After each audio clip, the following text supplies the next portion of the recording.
وہ اقسام النظم والمعنی وہ ہو گیا نہیں تھا، آپ کو اندازہ نہیں ہوتا کہ یہ بات مکمل ہوئی ہے نہیں؟ واقسام النظم والمعنی فيما اس کو يرجع چلایا صحیح. فيما يرجع الى معرفة احکام الشرع. بسم اللہ الرحمن الرحیم.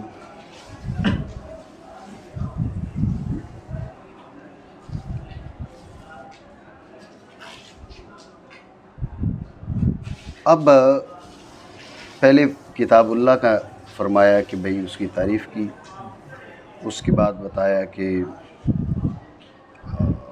نام ہے نظم و معنی دونوں کا. اب تقسیم کر رہے ہیں. کہا واقسام النظم والمعنی فیما یرجع الی معرفت احکام شرع اربعۃ. اس میں 4 تقسیمیں ہوں گی. کتنی؟ 4 تقسیمیں. یا جیسے انہوں نے فرمایا اس لحاظ سے آپ کہیں کہ بھئی نظم و معنی کی 4 قسمیں ہیں. نظم و معنی کی 4 قسمیں. جب کہا نا نظم و معنی کی 4 قسمیں ہیں تو اب کہا پہلی خاص، عام، مشترک، مؤول. دوسری ظاہر، نص، مفسر، محکم. اس کے مقابل خفی، مشکل، مجمل، متشابہ. ٹھیک ہے نا. اسی طرح حقیقت، مجاز، صریح، کنایہ. اسی طرح عبارت النص، اشارت النص، دلالت النص، اقتضاء النص. جی تو اب یہ کہا نا 4 قسمیں ہیں. پہلی عام، خاص، خاص، عام، مشترک، مؤول. یہ پہلی یہ قسم تو نہیں ہے نا جی. بات سمجھ رہے ہو؟ یہ قسم نہیں ہے. اس کے نیچے تو اور 4 قسمیں آ گئی ہیں. دوسری کے نیچے پھر 4 قسمیں آ گئی ہیں. تیسری کے نیچے پھر 4 قسمیں آ گئی ہیں. چوتھی کے نیچے پھر 4 قسمیں آ گئی ہیں. اور جس کے نیچے ظاہر، نص، مفسر، محکم، یہ تو 4 متقابلات بھی ہیں اس کے، تو 8 قسمیں بن گئی ہیں. کل ملا کے 20 قسمیں بن گئی ہیں. آپ نے کہا تھا 4 قسمیں. آپ میری بات سمجھ رہے ہیں نہیں؟ انہوں نے کہا نا 4 قسمیں ہیں تو یہ 4 نہیں ہیں، یہ تو 20 ہیں. ٹھیک ہے. اور دوسری بات ایک اور آپ ذہن میں رکھیں، جو قسمیں ہیں نا ان کے بیچ آپس میں یوں تقابل ہوتا ہے کہ ایک دوسرے کے مقابل ہوتی ہیں اس انداز میں کہ مثال کے طور پہ نا جیسے آپ دیکھیں لفظ کی 3 قسمیں ہیں، کلمہ کی 3 قسمیں، اسم، فعل، حرف. اب اسم کا کوئی فرد فعل نہیں ہوگا، فعل کا کوئی فرد حرف نہیں ہوگا، حرف کا کوئی فرد اسم نہیں ہوگا. آپ سمجھ رہے ہو بات کو؟ ایک دوسرے کے وہ قسیم ہوتے ہیں. یہاں پر جو خاص ہے نا وہ حقیقت بھی ہو سکتا ہے، اور جو عام ہے مجاز بھی ہو سکتا ہے. مشترک، حقیقت، مجاز. اچھا مشترک ظاہر بھی ہو سکتا ہے، نص بھی ہو سکتا ہے، مفسر، محکم بھی ہو سکتا ہے. بات سمجھ رہے ہو؟ تو یہ تو پھر اقسام میں تو تداخل ہے. یعنی 2 طرح جب کہا نا اقسام النظم والمعنی اربعۃ، 4 قسمیں ہیں، تو اس پر اعتراض یہ ہے کہ اول تو 4 نہیں ہیں، یہ تو 20 بن رہی ہیں. ٹھیک ہے. نیز اگر یہ اقسام چلیں از ابتدا جو ہے وہ 4 تھیں اور بطور معال وہ 20 بن گئیں. مسئلہ یہ اقسام میں آپس میں تقابل ہوتا ہے. یہاں پر تو بعض میں تداخل پایا جا رہا ہے. بات آپ سمجھے نہیں سمجھے؟ اس کا پھر یہ خارجی اعتراض ہے، تو اس کا جواب یہ دیا جاتا ہے کہ اقسام النظم یعنی التقسیمات الجاریۃ فی النظم والمعنی. یہاں اقسام سے مراد یہ نہیں ہے کہ اس کی 4 قسمیں ہیں. اقسام کا مطلب ہے کہ نظم و معنی میں 4 تقسیمیں کریں گے ہم. کیا کریں گے؟ 4 تقسیمیں. یہ 4 تقسیمیں کریں گے. خاص، عام، مشترک، مؤول یہ ایک تقسیم سے حاصل ہوں گے. ظاہر، نص، مفسر، محکم، خفی، مشکل، مجمل، متشابہ ایک اور تقسیم سے حاصل ہوں گے. حقیقت، مجاز، صریح، کنایہ ایک اور تقسیم سے حاصل ہوں گے. ٹھیک ہے. عبارت، اشارہ، اقتضاء، دلالت یہ ایک اور تقسیم سے حاصل ہو. یہ تقسیم سے حاصل ہو رہے ہیں نا، سمجھے نا. تو اس لیے یہ بات ذہن میں رکھیں، یہ اقسام کا مطلب ہے تقسیمات. اقسام سے مراد کیا ہے؟ تقسیمات۔ اتنی بات آپ سمجھے نہیں سمجھے؟ ٹھیک ہو گیا. یہ وجہ ہے، آپ نے دیگر کتب میں بھی ہو سکتا ہے پڑھا ہو کہ بھئی اقسام کا مطلب تقسیمات ہے. تو ابتدائی طالب علم کو بعض اوقات یہ تردد ہو جاتا ہے بھئی تقسیمات کیوں مراد ہے، اقسام سے مراد اقسام لیں. اصل میں اقسام سے آپ اقسام مراد لیں تو یہ بعض خرابیاں میں نے آپ کو بتائی ہیں لازم آتی ہیں. جیسے آپ کو بتایا اقسام تو 4 نہیں، اقسام تو 20 ہے. پھر اقسام قسموں میں تقابل ہوتا ہے، یہاں بعض اقسام میں تداخل ہے. سمجھے بات کو؟ تو اب یہ مراد ہے 4 تقسیمیں. کیا مراد ہے؟ 4 تقسیم. ذہن میں رکھنا، پہلی تقسیم سے جو قسمیں ہوں گی ان میں تقابل ہے، دوسری تقسیم سے جو قسمیں ہوں گی ان میں تقابل ہے، تیسری تقسیم سے جو قسمیں ہوں گی تقابل، چوتھی تقسیم سے جو قسمیں ان میں تقابل. لیکن ایک بات ذہن میں رکھنا، اس تقسیم سے جو قسمیں ان میں تو تقابل ضروری ہے، لیکن اس تقسیم کی قسمیں اور اس تقسیم کی قسمیں ان کا تقابل ضروری نہیں، ان کا تداخل بھی ہو سکتا ہے. میں اس کی مثال تمہیں دیتا ہوں کہ اسم کی 2 قسمیں ہیں، معرب اور مبنی. ٹھیک ہو گیا؟ تو معرب مبنی، کوئی معرب مبنی ہوگا اور کوئی مبنی معرب ہوگا، تقابل آپس میں. ٹھیک ہے نا جی؟ بھائی اسم کی 2 قسمیں ہیں، مثال کے طور پہ منصرف غیر منصرف. ٹھیک ہے نا؟ اسم کی 2 قسمیں منصرف غیر منصرف. سمجھ رہے ہو بات کو؟ تو اب دیکھو یہ اور تقسیم ہے. اسم کی 2 قسمیں معرب مبنی، یہ اور تقسیم ہے. اسم کی 2 قسمیں منصرف غیر منصرف، یہ اور تقسیم ہے. ٹھیک ہے؟ یا اسم کی 2 قسمیں معرفہ نکرہ، معرفہ نکرہ. اسم کی 2 قسمیں معرفہ نکرہ. اب دیکھیے معرفہ نکرہ اور معرب مبنی آپس میں جمع ہو سکتے نہیں ہو سکتے؟ معرفہ بھی ہے معرب بھی ہے. سمجھے بات کو؟ اور نکرہ بھی ہے اور مبنی بھی ہے. ہو سکتا ہے نہیں ہو سکتا؟ تو ابھی ان میں تو آپس میں تقابل ہونا چاہیے تھا. نہیں، تقابل ان میں نہیں ہونا چاہیے تھا. ایک تقسیم کی اقسام متقابل ہوتی ہیں. کئی تقسیمات کی جو اقسام ہیں وہ متداخل بھی ہو سکتی ہیں، یعنی جمع بھی ہو سکتی ہیں. یہ بات سمجھے نہیں سمجھے؟ تو اب پھر اس اعتراض کا جواب آ گیا جو کہا تھا نا بھائی اگر اقسام میں تو آپس میں متداخل کیوں ہیں، تو اس کا جواب ہم نے دے دیا کہ یہ اقسام مراد نہیں ہے، تقسیمات مراد ہے. ایک تقسیم کے سے جو قسمیں حاصل ہوں گی ان کا آپس میں تداخل نہیں ہو سکتا. مختلف اقسام سے جو قسمیں حاصل، مختلف تقسیمات سے جو قسمیں حاصل ہو رہی ہیں ان کا آپس میں تداخل ہو سکتا ہے. ہر جگہ یہ جائز ہے، یہاں پر بھی جائز ہے. بات سمجھے ہو نہیں سمجھے؟ بات ہے ہی ذہن میں.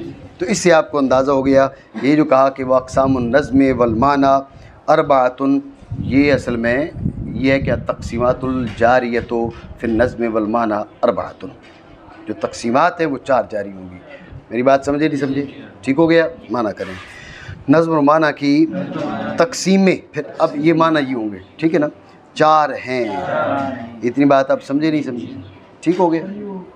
پھر جو عام ہے جیسے ان کے کچھ افراد کو خاص کر دیا جاتا ہے تو اب وہی خاص بن جاتا ہے. یہ تو پھر ایک دیکھیں عام تو عام ہی رہتا ہے، خاص نہیں بنتا. جب اس میں سے بعض افراد کو خاص کر دیا جائے. اب عام کی 2 قسمیں ہیں، ایک عام غیر مخصوص و شیء، جس سے کوئی چیز بھی، جسے ہم عام مطلق ہم کہتے ہیں، اور ایک عام مخصوص الباس. رہتا وہ عام ہی ہے، خاص کا وہ فرد نہیں بنتا. عام وہ ہے جو مطلق ہے، جس میں سے کسی کو خاص نہیں کیا گیا. عام وہ ہے جو مخصوص الباس، جس میں سے بعض کو خاص کر لیا گیا، لیکن رہا عام ہے، خاص کے ساتھ کبھی بھی جمع نہیں ہوگا. ٹھیک ہو گیا؟ اسی لیے آپ دیکھیں نا، آپ نے اصول شاشی وغیرہ میں یہ بات پڑھی ہوگی کہ اس میں تخصیص جاری ہوتی جائز ہے، حتیٰ کہ اس کے نیچے 3 افراد رہ جائیں. یہاں تک آ کے اب تخصیص رک جاتی ہے. بھائی کیوں رک جاتی ہے؟ تاکہ خاص کا فرد نہ بن جائے. ٹھیک ہے نا؟ اب آپ نے سارے نکال دیے، بھائی ایک فرد اس کے نیچے رہ گیا، تو ایک فرد کون سا ہوتا ہے؟ عام. ایک فرد تو پھر وہ خاص بن جاتا ہے. اس لیے وہ خاص نہیں بنتا، رہتا عام ہے، لیکن عام کی دوسری قسم بن جاتا ہے. پہلے عام مطلق تھا، اب عام مخصوص الباس بن گیا. ٹھیک ہو گیا جی؟ معنی کریں. نظم اور معنی کی اقسام، نظم اور معنی کی تقسیمیں 4 ہیں. اب بات سمجھے نہیں سمجھے؟ دوسری بات سمجھے کہ آپ انہوں نے کہا نا اقسام النظم والمعنی. یہ النظم والمعنی اسی لیے کہا کہ پہلے بتایا تھا نا وَهُوَ اسْمٌ لِلنَّظْمِ وَالْمَعْنَى جَمِيعًا، یہ کتاب کس کا نام ہے؟ نظم و معنی دونوں کا نام ہے، نظم و معنی دونوں کا نام ہے۔ اس لیے کہا کہ یہ جو تقسیمات ہیں یہ بھی نظم و معنی دونوں کی ہیں، یہ جو تقسیمات ہیں سمجھ رہے بات کو؟ لیکن دونوں کی ہونے کا مطلب کیا ہے کہ دونوں کے اعتبار سے ہیں، ٹھیک ہے نا؟ یہ مطلب نہیں ہے بھائی نظم کی بھی 4 قسمیں، خاص عام مشترک مؤول، معنی کے بھی 4 قسمیں، خاص عام مشترک مؤول، ٹھیک ہے؟ پھر آگے لفظ کی بھی 4 قسمیں، حقیقت مجاز صریح کنایہ، اور معنی کی بھی 4 قسمیں، حقیقت مجاز صریح کنایہ۔ یہ بات نہیں ہے، مطلب یہ ہے کہ دونوں کے اعتبار سے ہیں، دونوں کی ہیں کا مطلب کیا ہے؟ دونوں کے اعتبار سے ہیں، دونوں کے جعفری نہیں سمجھ آ رہی، سائلنٹ موڈ پہ آج جی، دونوں کے اعتبار سے ہیں، دونوں کے اعتبار سے ہونے کا مطلب کیا ہے؟ ان تقسیمات میں دونوں معتبر ہیں، اکیلے لفظ نہیں اور اکیلے معنی بھی نہیں، سمجھ رہے بات کو؟ میں اس کی وضاحت تمہیں بتاتا ہوں کہ دونوں کیسے معتبر ہیں۔ اصل چیز یہ ہے کہ انہوں نے کیا کہا؟ انہوں نے کہا کہ تقسیمات ہیں 4، لفظ کی معنی کی جانب جب نسبت کریں تو اس کی حالتیں بھی بنتی ہیں 4، ٹھیک ہے؟ لفظ کی معنی کی طرف جب آپ نسبت کریں تو اس کی 4 حالتیں بنتی ہیں، 4 سٹیپس ہوتے ہیں، 4 درجات، مراحل۔ سب سے پہلے لفظ کو معنی کے لیے وضع کیا جاتا ہے، ٹھیک ہو گیا؟ ساجد توجہ ہے؟ ناشتہ کی ہے؟ صحیح۔ تو لفظ کو معنی کے لیے کیا کیا جاتا ہے؟ وضع کیا جاتا ہے۔ لفظ کو معنی کے لیے وضع کیا گیا، اب لفظ اس معنی پر دلالت کرنے لگ جاتا ہے، وضع ہو گیا نا؟ اب دلالت کرنے لگ جاتا ہے۔ جب ایک لفظ کی معنی پر دلالت ہو تو تمہیں ضرورت پڑے تو تم استعمال بھی کرتے ہو اس معنی میں، نہیں کرتے ہو؟ اب لفظ معنی میں استعمال ہوتا ہے، جب تم نے استعمال کیا تو اب وہ معنی اس لفظ سے سمجھ بھی آ جاتے ہیں، نہیں آتے؟ اور جب میں نے کہا ساجد، جب میں کہوں گا ساجد تو سب کا ذہن کدھر جائے گا؟ اس شخصیت والا کی جانب۔ جی شاہ صاحب، اللہ شاری کی تو نہیں، لا شاری تو یہ بھی ہے نا یار، ہاں شخصیت والا کی جانب، ٹھیک ہے؟ تو اب معنی سمجھ میں آیا نہیں ہے؟ اب آپ غور کیجئے، یہ 4 درجات ہیں۔ لفظ کو معنی کے لیے وضع کیا گیا، لفظ نے معنی پہ دلالت کی، لفظ معنی میں استعمال ہوا، معنی لفظ سے سمجھے گئے، توجہ ہے نہیں ہے؟ 4 درجات ہوئے نہیں ہوئے؟ اب یہ سمجھو ان الفاظ سے تمہیں وجہ اثر بھی سمجھ آ جانی چاہیے۔ آپ خارجی سوال کر سکتے ہیں بھئی 4 ہی تقسیمیں کیوں؟ تو اس کا جواب یہ جو گفتگو ہے یہ میں بتانا کچھ اور چاہ رہا ہوں، لیکن اس سے وجہ اثر بھی سمجھ میں آ رہی ہے کہ 4 کیوں؟ 4 اس لیے کہ لفظ کی معنی کی جانب نسبت کریں تو حالتیں 4 ہیں۔ پیدائش ہوتی ہے لفظ کی معنی کے لیے، لفظ کو معنی کے لیے وضع کیا گیا، دلالت کی، استعمال ہوا، معنی لفظ سے سمجھے گئے، اور سمجھنے کے بعد تو بات مکمل ہوگی، لفظ والا کام ختم ہو گیا، اب آپ نے کام کرنا ہے جو آپ کو سمجھ میں آیا ہے، سمجھ رہے بات کو؟ تو یہ لفظ کے 4 لفظ اور کے معنی کی جانب نسبت کریں تو 4 سٹیپس ہیں، 4 مراحل ہیں، بات ہے ذہن میں؟ اس وجہ سے 4 تقسیمیں ہیں۔ اب غور کریں کہ ان 4 درجات میں کہیں ہم نے اکیلے لفظ کی بات کی ہو یا اکیلے معنی کی بات کی ہو؟ ہم نے کیا کہا؟ لفظ کو معنی کے لیے وضع کیا، ایسے ہی ہے؟ لفظ نے معنی پہ دلالت کی، دونوں آئے، لفظ معنی کے لیے استعمال ہوا، دونوں آئے، معنی لفظ سے سمجھ میں آئے، دونوں آئے، تو دونوں معتبر ہوئے نہیں ہوئے؟ یہی بات آپ کو بتانا چاہ رہا تھا کہ ان تقسیمات میں دونوں معتبر ہیں۔ نظم کی 4 الگ قسمیں، معنی کی 4 الگ قسمیں، یہ مطلب نہیں ہے، مطلب یہ ہے کہ نظم اور معنی دونوں ان تقسیمات میں معتبر ہیں۔ اکیلے دیکھیں نا جی، معرب اور مبنی، اس میں معنی کا کوئی لحاظ نہیں ہے، لحاظ ہے؟ اسم کی 2 قسمیں، معرب اور مبنی، معنی کا کوئی لحاظ نہیں ہے، سمجھے بات کو؟ اور بہت سی تقسیمیں کلمات میں، الفاظ میں جاری ہوتی ہیں جس میں معنی کا لحاظ نہیں ہوتا۔ یہ وہ تقسیمات ہیں جس میں لفظ اور معنی دونوں کا اعتبار ہے۔ دوبارہ سمجھے خلاصہ گفتگو، مصنف رحمۃ اللہ تعالیٰ علیہ نے فرمایا وَأَقْسَامُ النَّظْمِ وَالْمَعْنَى، کیا ہو گیا جعفری کو؟ وَأَقْسَامُ النَّظْمِ وَالْمَعْنَى أَرْبَعَةٌ، نظم اور معنی کی 4 قسمیں ہیں، تو میں نے آپ کو بتایا کہ نظم و معنی کی 4 قسمیں کا مطلب یہ نہیں ہے کہ نظم کی 4 الگ قسمیں اور معنی کی 4 الگ قسمیں ہیں. اس کا مطلب یہ ہے کہ نظم اور معنی دونوں معتبر ہیں، دونوں کے اعتبار سے 4 قسمیں ہیں. تو دونوں کے اعتبار کا مطلب پھر میں نے آپ کو بتایا، مطلب جب ہم تقسیم کر رہے ہیں نا، جو تقسیم کر رہے ہیں وہ دونوں ملحوظ ہیں اس تقسیم میں. پہلی تقسیم میں دونوں ملحوظ، دوسری میں دونوں ملحوظ، تیسری میں دونوں ملحوظ، چوتھی میں دونوں ملحوظ. اس کی تفصیل میں پھر میں نے آپ کو بتایا کہ لفظ کی معنی کی جانب نسبت کریں تو 4 حالتیں بنتی ہیں. لفظ کو معنی کے لیے وضع کیا جاتا ہے، لفظ معنی پر دلالت کرتے ہیں، لفظ معنی کے لیے استعمال ہوتے ہیں، معنی لفظ سے سمجھ میں آتے ہیں. ٹھیک ہے، تو لفظ کی معنی کے لیے وضع کیا گیا ایک تقسیم، لفظ معنی پر دلالت کی دوسری تقسیم، لفظ معنی میں استعمال ہوا تیسری تقسیم، معنی لفظ سے سمجھ میں آئے چوتھی تقسیم. بات آپ سمجھے نہیں سمجھے؟ ٹھیک ہو گیا. تو لہٰذا بات واضح ہو گئی کہ نظم اور معنی کی یعنی یہ تقسیمیں کیا ہے، نظم اور معنی دونوں اس میں معتبر ہیں. اتنی بات سمجھے؟ ٹھیک ہو گیا. پھر اب یہ 4 کیوں ہیں، اسی گفتگو سے وجہ اثر بھی سمجھ میں آ گئی. اس لیے کہ نظم کی معنی کی جانب نسبت کریں تو حالتیں ہی 4 بنتی ہیں، اس لیے 4 ہیں. بات سمجھے نہیں؟ معنی کریں. نظم اور معنی کی تقسیمیں 4 ہیں. اتنی بات آپ سمجھے؟ ٹھیک ہو گیا. اعتراض یہ ہے کہ انہوں نے کہا کہ نظم و معنی کی 4 تقسیمیں، 4 تو نہیں ہیں. ابھی میں نے آپ کو بتایا معرفہ نکرہ، ٹھیک ہے نا، اور اسی طرح معرب مبنی، یہ جو آپ تقسیمات پڑھتے ہیں الفاظ کی، ٹھیک ہے نا، مذکر مؤنث، کتنی تقسیمیں ہیں. اور اسی طرح آپ قرآن عظیم کی دیکھیں نا جی، قصص ہیں، امثال ہیں، توحید کا بیان ہے، عبادات کا بیان ہے، جو موازی القرآن ہیں آپ ان کو دیکھیں تو قرآن عظیم نے ہزاروں موضوعات پہ گفتگو کی ہے.